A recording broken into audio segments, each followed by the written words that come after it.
Today, we're going to talk about how I got this camera. So this camera, a Minolta Maxxum 450si. I got this for the price point of $0. One of my dad's friends heard I was getting into film photography, so he knew that his daughter had some cameras laying around she wasn't using anymore. So he thought, who could use them? Try giving them to me. At first, it really didn't look like anything. One of the cameras was an older style, close to the one I already had. It didn't work. I looked it up. It wasn't worthwhile trying to get it fixed or anything like that. It was worth like maybe $100 fixed. So I kind of just left it. I still have all the lenses and everything, but this one I thought was interesting. It worked. Everything was fine on it. It had a couple different features, which I thought was kind of cool. So I thought, let's try and test it. And that's what I did. This camera, I didn't do too much research on. I kind of just wanted to go into it blind. I knew how to use it. It's pretty basic. You know, you pop it open, just like all the other cameras, a switch on the side, put the film in, roll it up. It's all automatic, so you put the film, once you close the back, it rolls the film up for you. That's kind of it. You don't really need to do anything special on it. There is multiple different options for modes. There is a aperture priority, shutter priority, manual, all that stuff. Program mode. There's autofocus modes. Everything you could ever want in a newer style film camera. So I thought, you know, fuck it. Let's give it a shot. Let's put a roll into it, see if there's any light leaks, see if it works. And I was pleasantly surprised. This camera does have one feature that a lot of photographers give shit, and that is a Pano mode. Now, most photographers that ever shot panoramic know that this is a huge gimmick. All it does is it pretty much just adds, so there's standard, probably can't see it, and there's Pano mode. It just shuts down the window ever so slightly. Does not do much else. But I thought panos are something that I want to get into at some point when I start having money to want to go for medium format or anything like that. I don't have the money to go with an X-Pan, so I thought next best thing, just to try and get used to the framing. You know, try and see if I can find that cinematic frame. Yes, I'm losing that 35mm frame a little bit, but it was more just for fun. I had a couple cheap rolls of film. You know, I thought, let's try it out. You know, maybe I won't continue to use it, but we'll give it a shot. So I loaded up a roll of Ilford Delta 100. I haven't used this film too much. It was more of just a film I was also trying out.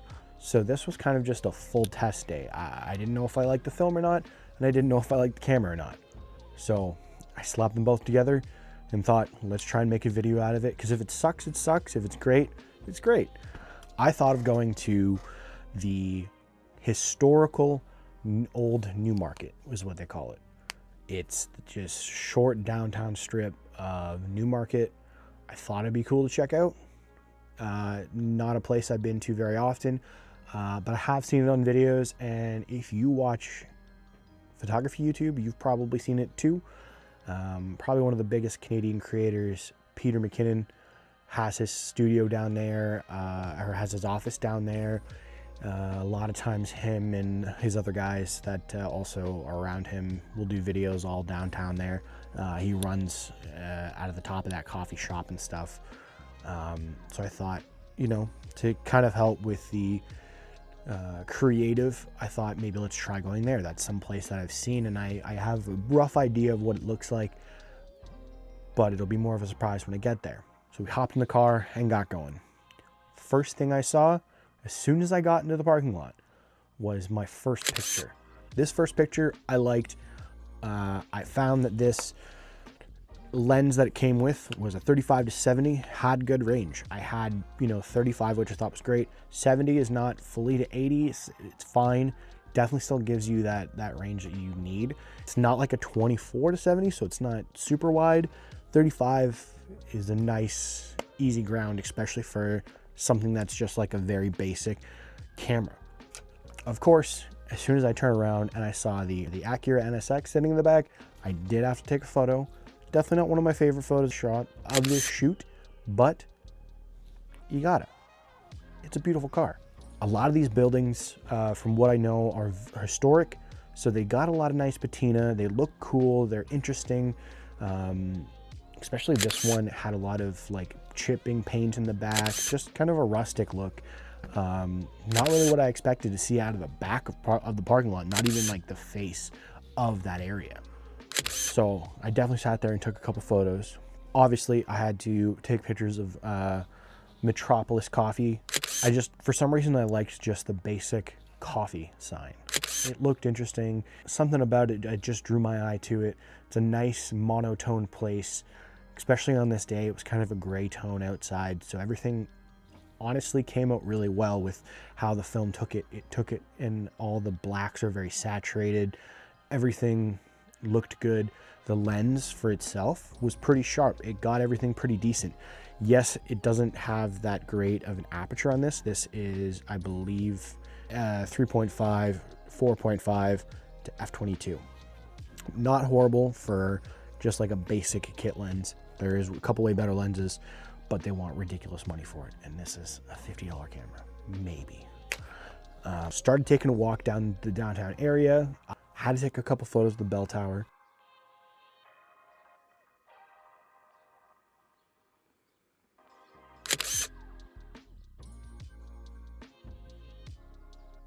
The buildings themselves had a lot of unique features to them. I love the look of any older buildings. I don't like the look of these cookie cutter buildings we have now. So this downtown area was super nice for me. I found a lot of good angles that I knew of, and it was kind of funny taking them because I was just remembering back watching old Peter McKinnon videos and being like, oh, I remember exactly where this is. Oh, I've seen him take a photo of this. Oh, I know this spot. It's kind of funny to be in that area and kind of remember it from other videos, especially this shot here of the building. For some reason, it just like it hit a memory that I could remember it. Definitely had to take more of the clock tower. I love the contrast that I had in these photos, that how dark the clock tower got with the bright washed out sky around it. The light meter in this was fairly accurate. None of my shots were underexposed or overexposed. And I did use manual mode. I didn't use any of the automatic. So I was just trusting the light meter, but I wasn't letting it do all of the decisions itself. I wasn't too sure exactly what I wanted to find here, so I was kind of just taking photos of a bit of everything. It was more of I wasn't planning, it was just a run and gun shoot, try and take any photos that I thought were good.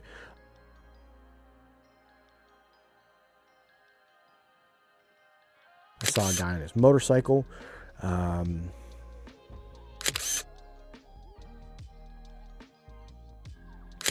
couple of people walking, a couple different street signs that I thought looked like they had a cool patina to them. Definitely had to take more of the clock tower, which is obvious.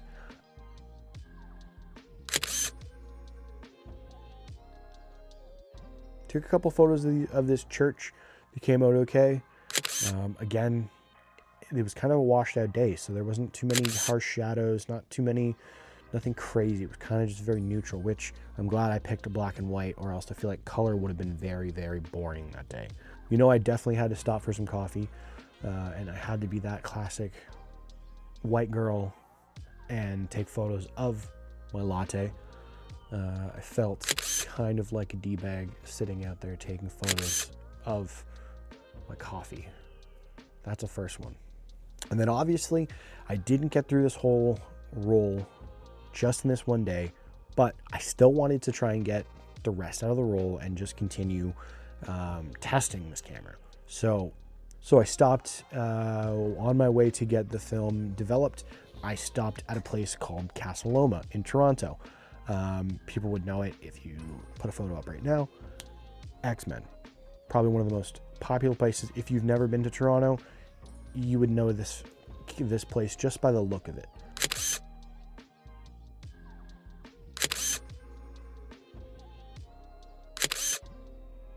Beautiful castle, nice. Tried to get a couple photos around it. There was a few buildings close by it, so I kind of walked down to those, took a couple photos.